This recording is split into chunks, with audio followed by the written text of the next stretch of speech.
किस तरीके से संचालित किया जा रहा है, कितनी मुश्किलें सामने आ रही हैं, या फिर जो पहले की तरह आप काम कर रहे थे वैसे ही अभी भी जारी है? देखिए, हम इस वैश्विक महामारी कोरोना से जूझते हुए जी, हम और हमारे सरकार के मुखिया माननीय हेमंत सोरेन जी के नेतृत्व में प्रत्येक क्षेत्रों में हम पूरी तरह से गंभीर हैं। और हमारा विभाग, पेयजल स्वच्छता विभाग भी इस दिशा में पूरी तरह से गंभीर है कि हम कहीं भी इस संक्रमण का मुकाबला करते हुए और ऐसी स्थिति बनाए कि कहीं से भी राज्य के सुदूरवर्ती गांवों से लेकर शहरों तक कहीं से भी शुद्ध पेयजल की कहीं किल्लत ना हो। और इसमें हमने काफ़ी दिशा निर्देश भी जारी कर रखे हैं और हमारे जो पदाधिकारी और अभियंता हैं पूरी तरह से नज़र बनाए हुए हैं गांवों तक, शहरों तक। और हम उम्मीद करते हैं कि ऐसी कोई नौबत नहीं आएगी और ऐसी कोई शिकायत सुनने को नहीं मिलेगी कि हमारे राज्य में किसी गांव में, किसी शहर में पेयजल की किल्लत हो रही हो। तो शहरी जलापूर्ति योजनाओं को किस तरीके से इस वक्त अंजाम दिया जा रहा है, या फिर जो गांव हैं, जो दूर के दूरस्थ इलाके हैं, वहां पे चापाकल की मरम्मती का काम भी क्या शुरू किया जा चुका है? चूंकि गर्मी भी है, चरम पे है और आने वाले दिनों में पेयजल की जो समस्या है वो बढ़ भी सकती है। ये फरवरी महीने में मैंने कार्यभार अपना संभाला और कार्यभार संभालते ही मैंने राज्य का दौरा शुरू किया। राज्य का दौरा करने के बाद जो भी महत्वाकांक्षी योजनाएं चल रही थी विभिन्न जिलों में, विभिन्न कस्बों में, उनका मैंने निरीक्षण किया और उन्हें जल्द से जल्द पूर्ण करने का मैंने निर्देश जारी किया। उसके बाद हमने यहाँ रांची में राज्य के सभी वरीय अभियंताओं यथा मुख्य अभियंताओं,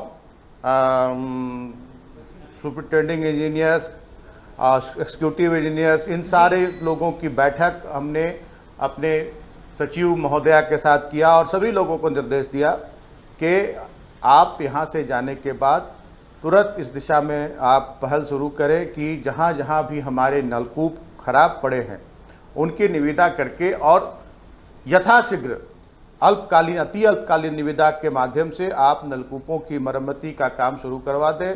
और ये लॉकडाउन के पहले ही ये काम शुरू हो गया और अभी तक निरंतर जारी है। प्रत्येक दिन की रिपोर्ट हमारा कंट्रोल रूम, ब्लॉक से लेकर जिला मुख्यालय तक कंट्रोल रूम बनाया गया है, जहां शिकायत मिलने के 3 दिन के अंदर नलकूपों की मरम्मती की जाती है। और जहां मरम्मती नहीं हो पाती है वैसे जो भी हमारे जिम्मेदार अभियंता हैं उन पर मैंने कार्रवाई करने का निर्देश दिया है। और प्रत्येक दिन राज्य मुख्यालय को पूरे राज्य से रिपोर्ट भेजी जाती है कि आज किस डिवीज़न में कितने नलकूपों की मरम्मती की गई। और इसका भी अवलोकन, इसका भी एक तरह से मॉनिटरिंग किया जाता है राज्य के वरिष्ठ अभियंताओं के द्वारा।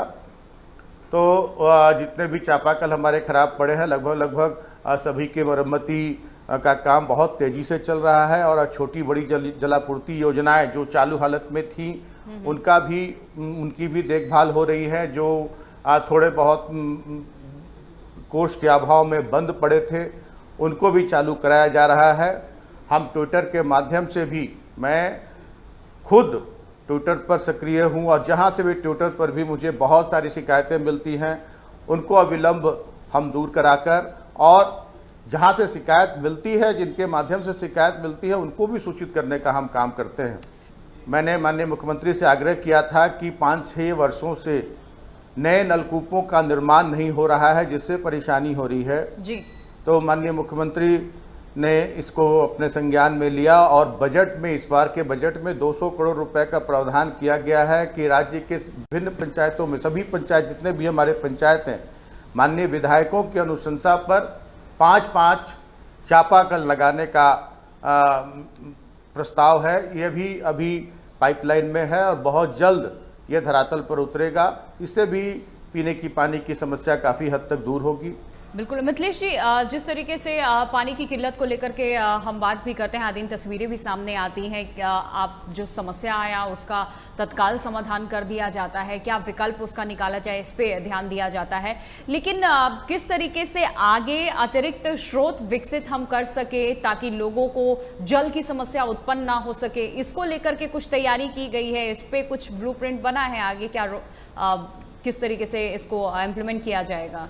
देखिए, केंद्र सरकार और राज्य सरकार जी दोनों के सहयोग से 50-50% का सहयोग केंद्र सरकार का और राज्य सरकार का दोनों रहता है। और अभी जितनी भी जलापूर्ति योजना है सभी का नाम जल जीवन मिशन रखा गया है। और जल जीवन मिशन के तहत ही और एक योजना है कि 2024 तक हमें जितने भी ग्रामीण क्षेत्र के जितने भी घर हैं सभी घरों को हमें टैप वाटर से जोड़ना है।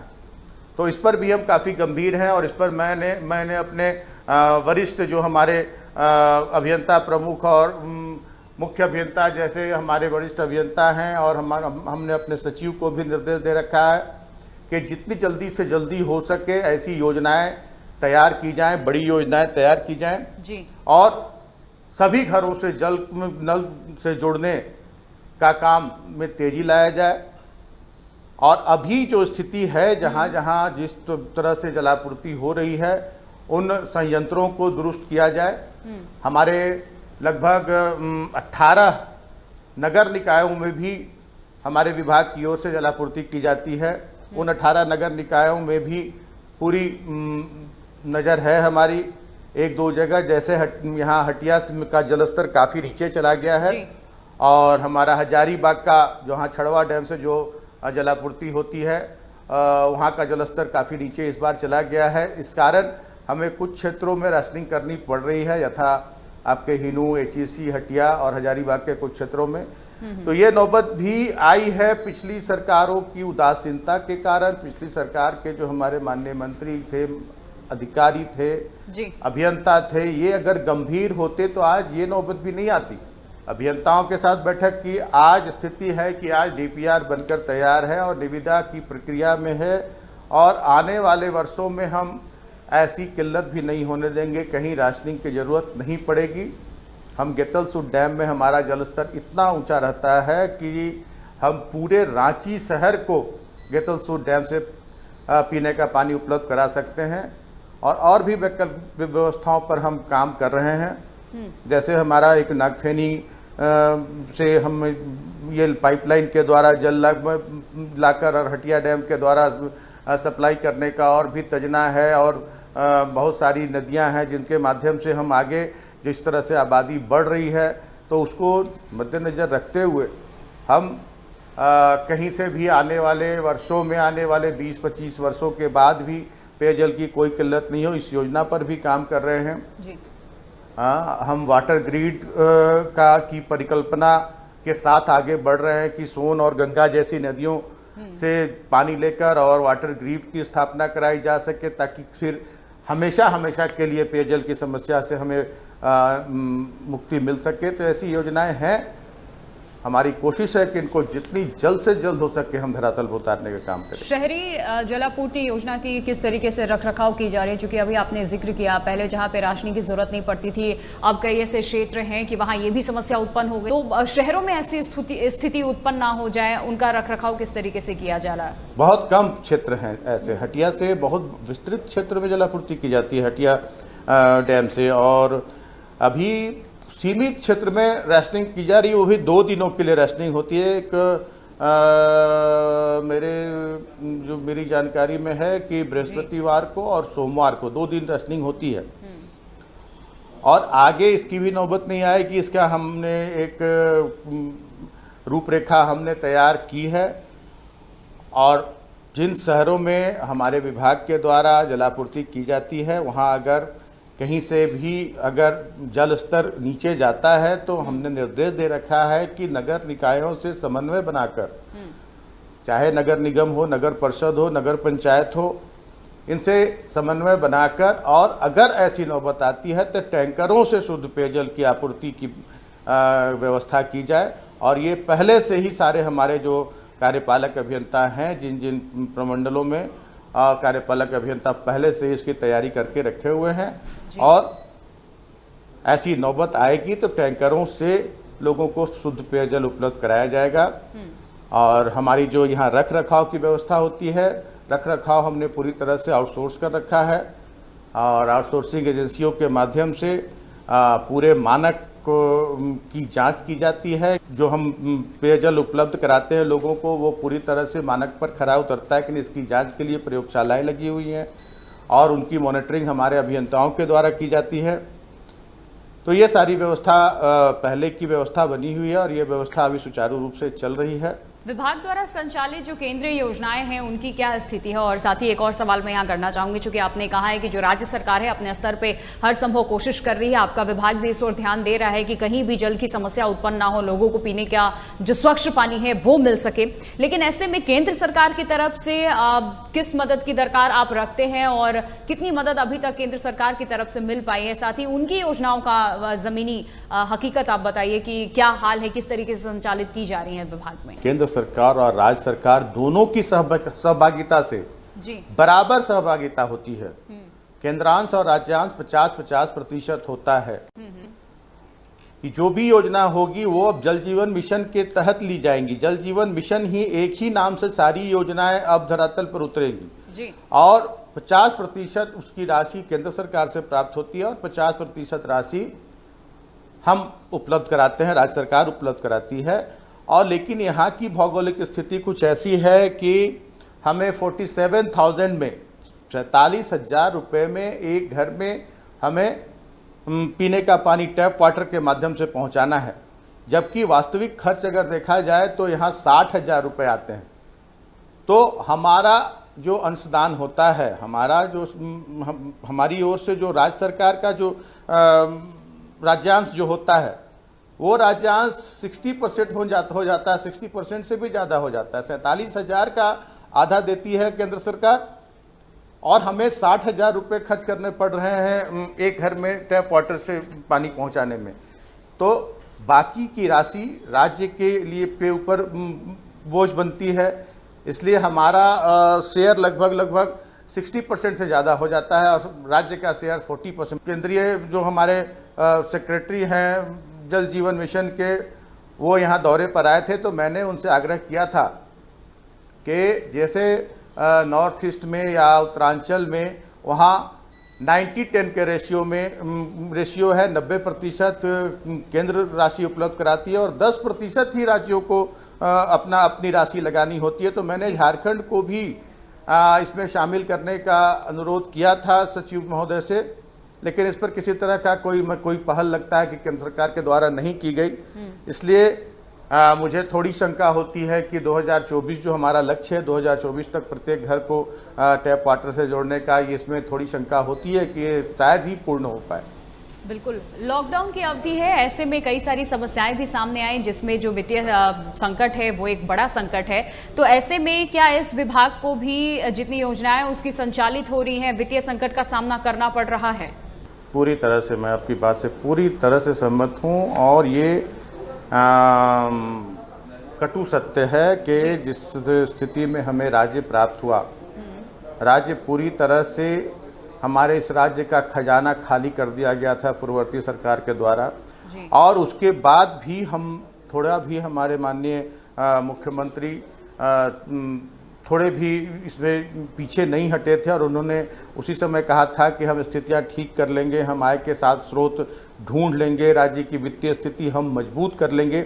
लेकिन एक कहते हैं सर मुड़ाते ओले पड़े के वाली कहावत चरितार्थ हुई और ये कोरोना का संक्रमण का दंश हमें झेलना पड़ा और आज कोरोना से संघर्ष करते हुए भी राज्य को स्वावलंबी बनाने के लिए हमारे माननीय मुख्यमंत्री सतत प्रयत्नशील हैं और हमारी यही कोशिश है कि हम राज्य के संसाधनों से अपनी वित्तीय स्थिति को सुदृढ़ कर सकें और राज्य को हम ऐसी श्रेणी में ला सकें कि जो हमारे यहाँ के प्रवासी मजदूर भाई हैं जो वापस लौटकर अपने घरों को आ रहे हैं, उनको फिर से दूसरे राज्यों का मुंह नहीं देखना पड़े। और कुछ योजनाएं हमने हमारी सरकार ने, हमारे माननीय मुख्यमंत्री की पहल पर कुछ योजनाओं का शुभारंभ भी हुआ है और भी बहुत सारी योजनाएं हैं जिस पर विचार किया जा रहा है कि हमारे पास जो अपने साधन संसाधन हैं उनके माध्यम से हम यहाँ लघु उद्योगों, कुटीर उद्योगों को विकसित करें। यहाँ के जो वनोपज हैं उनका हम अधिक से अधिक मात्रा में, अधिक से अधिक उनका हम दोहन करके और यहाँ रोजगार सृजन करने का काम करें। यहाँ हम रेशम उद्योग को आगे बढ़ा सकते हैं, यहाँ लाह उद्योग को हम आगे बढ़ा सकते हैं। हमारे यहाँ तसर काफ़ी मात्रा में होता है, लेकिन आज दुर्भाग्य है कि हमारे यहाँ उसकी प्रोसेसिंग नहीं हो पाती है। उस प्रोसेसिंग के लिए हमें बगल के राज्य बिहार पर निर्भर रहना पड़ता है, तो ऐसी प्रोसेसिंग यूनिटें लग सकती हैं। हमारे पास बहुत सारे वनोपज हैं। विभाग को क्या कोई नया दिशा निर्देश दिया है जिसकी ज़रूरत आपको महसूस हुई है? चूंकि अभी बहुत ज़्यादा वक्त नहीं हुआ है आपको इस विभाग में, लेकिन जिस तरीके से आप काम कर रहे हैं और जिस तरीके से समस्याओं का निदान किया जा रहा है, इसको देखते हुए कुछ डिसीजन भी लेना पड़ा आपको? कुछ नया दिशा निर्देश दिया गया विभाग को? नया दिशा निर्देश तो मैंने तो कहा आपसे पहले भी कि हमने ये सुनिश्चित करने का निर्देश दिया है कि कहीं से भी कोई भी, हमारे जितने भी नलकूप हैं, आज हमारे राज्य की स्थिति ये है कि ऐसे जो एक रेशियो रखा गया है कि 70 से 150 लोगों पर एक ट्यूबवेल होना चाहिए, ऐसे अनुपात रखे गए हैं, एक मापदंड रखा गया है। लेकिन हमारे राज्य में 70 से 80 लोगों के बीच में एक ट्यूबवेल अभी स्थापित है।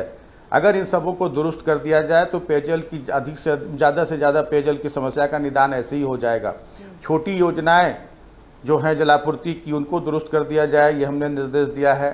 और सबसे बड़ी बात जो मैंने पहले कहा कि एक वाटर ग्रिड की जो हमारी परिकल्पना है, उस पर मैंने गंभीरता से काम करने का निर्देश दिया है कि अगर वाटर ग्रिड में हम सफल हो जाते हैं तो छोटा मुंह बड़ी बात होगी कि हम अपने आप को मैं एक जल पुरुष के रूप में स्थापित कर सकता हूं इस राज्य में।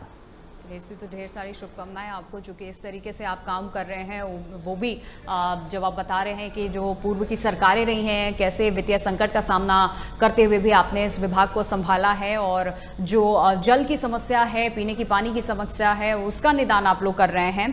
हेमंत सरकार को विपक्ष द्वारा ट्विटर वाली सरकार भी करार दिया जाता है, चूँकि हर चीज़ को लेकर के वो ट्वीट भी करते हैं, चाहे समस्या हो या तमाम बातें हों। इससे कितना इत्तेफाक रखते हैं आप, कितने सहमत हैं आप? देखिए, विपक्ष के लिए एक बात जुबान पर आ जाती है, कहावत है कि सियानी बिल्ली खंभा नोचे। इन्होंने कल्पना की थी कि हम फिर से इस राज्य को हम जितना लूट सके, जितना ये कर सके, लेकिन सत्ता हमारी फिर से हमारे हाथों में आ जाएगी और सत्ता उनसे छिन गई है। इसकी खींच वे उतार रहे हैं। हम आज सोशल मीडिया का ज़माना है, पूरी दुनिया में सोशल मीडिया के माध्यम से हर तरह की समस्याओं का समाधान किया जा रहा है। आज मैंने पहले ही कहा था, आपके सवाल पूछने से पहले ही कहा था कि मैं ट्विटर पर सक्रिय हूं और ट्विटर पर बहुत सारी समस्याएं आती हैं और उन समस्याओं का त्वरित निष्पादन होता है, चाहे वो उपायुक्त के माध्यम से हो या माननीय मुख्यमंत्री को अवगत कराना हो या हमारे राज्य के अन्य मंत्रियों को अवगत कराना हो, अधिकारियों को अवगत कराना हो किसी समस्या के बारे में, या अपने विभाग की समस्या की कहाँ कोई पेयजल योजना खराब पड़ी है, कहीं नलकूप खराब पड़े हैं, तो अगर हम समस्याओं का समाधान सोशल मीडिया के किसी माध्यम से, चाहे वो ट्विटर हो, व्हाट्सएप हो, फेसबुक हो, किसी माध्यम से करते हैं तो किसी को इसका बुरा नहीं लगना चाहिए। जनता के लिए ये सरकार बनी है, ये झारखंडी मानसिकता, झारखंडी जन सरोकार की सरकार है और झारखंड की जनता की समस्याओं के निदान के लिए ऐसे आसान तरीके अगर हम अपना रहे हैं तो ऐसे में किसी विपक्ष के लोगों को जो आज तक एयर कंडीशन कमरों में बैठकर और सरकार चलाते रहे, आज भी इस कोरोना संक्रमण में कहीं भी विपक्ष के लोग दिखते नहीं हैं कि आगे बढ़कर वो कुछ कर रहे हों। और सरकार हमारी और हमारे माननीय मुख्यमंत्री अगर एक सार्थक पहल, सार्थक एक प्रयास कर रहे हैं तो इस पर ये छीटाकशी करने का काम करते हो, तो इनका तो अब यही नियत और नियति है, तो इस पर मैं कोई टिप्पणी नहीं करूंगा। मिथिलेश जी, बस विभिन्न इतना ही राज्यों की कहना तरह चाहूंगा झारखंड कि में आगे भी जो बढ़कर प्रवासी आएं मजदूर और थे, जो इस श्रमिक राज्य थे, वो को वापस लौटे हैं, तो क्या आपके पास, आपके विभाग में भी कुछ इस तरीके का प्लान तैयार किया जा रहा है जिससे इन्हें भी रोजगार दिया जा सके या फिर इन मजदूरों को जोड़ा जा सके, पेयजल स्वच्छता मिशन के तहत उन्हें काम मिल सके? हम एक कॉमन एफर्ट कर रहे हैं। हमारी सरकार पूरे सारे विभागों में रोजगार सृजन के रास्ते ढूंढे जा रहे हैं, कि चाहे वो उद्योग विभाग हो, चाहे हमारा कृषि पशुपालन विभाग हो या अन्य विभाग हो। मनरेगा के माध्यम से हमारे माननीय मुख्यमंत्री जी ने माननीय प्रधानमंत्री जी से आग्रह किया था कि मनरेगा का रोजगार दिवस बढ़ाया जाए, मनरेगा की मजदूरी बढ़ाई जाए। इस पर कहीं से कोई तरह का अभी तक केंद्र सरकार का किसी तरह का कोई जवाब नहीं आया है। और जहाँ तक रहा हमारे विभाग का सवाल, तो हमारा विभाग तो पेयजल और स्वच्छता का विभाग है, तो स्वच्छता के क्षेत्र में कुछ रोजगार सृजन की संभावनाएं बनती हैं हमारे विभाग में। स्वच्छ भारत मिशन का फेज 2 की शुरुआत होने वाली है और उसमें हम कुछ रोजगार का सृजन कर सकते हैं, क्योंकि वहाँ ड्रेनेज सिस्टम बनाने हैं गांव में सॉकपिट्स बनाने हैं, गांव में सॉलिड वेस्ट मैनेजमेंट के संयंत्र स्थापित करने हैं। तो इन सारी चीज़ों में कुछ किचन गार्डन्स का भी की भी एक परिकल्पना है। तो इन माध्यमों से हम लोगों को गांव में भी रोजगार उपलब्ध करा सकते हैं। चलिए, उम्मीद करते हैं जिस तरीके की योजनाएं हैं वो धरातल पे भी दिखे और लोगों को रोजगार मिल सके, जो श्रमिक हैं, जो मजदूर हैं, वो वापस काम पे लौट सके। और बहुत बहुत शुक्रिया आपका मिथिलेश ठाकुर जी ये विमर्श का हिस्सा बनने के लिए, और बहुत शुभकामनाएं आपको। जिस तरीके से आपने ब्लूप्रिंट तैयार किया है, उम्मीद करते हैं जल्द ही इम्प्लीमेंट होता भी दिखे। बहुत शुक्रिया, धन्यवाद।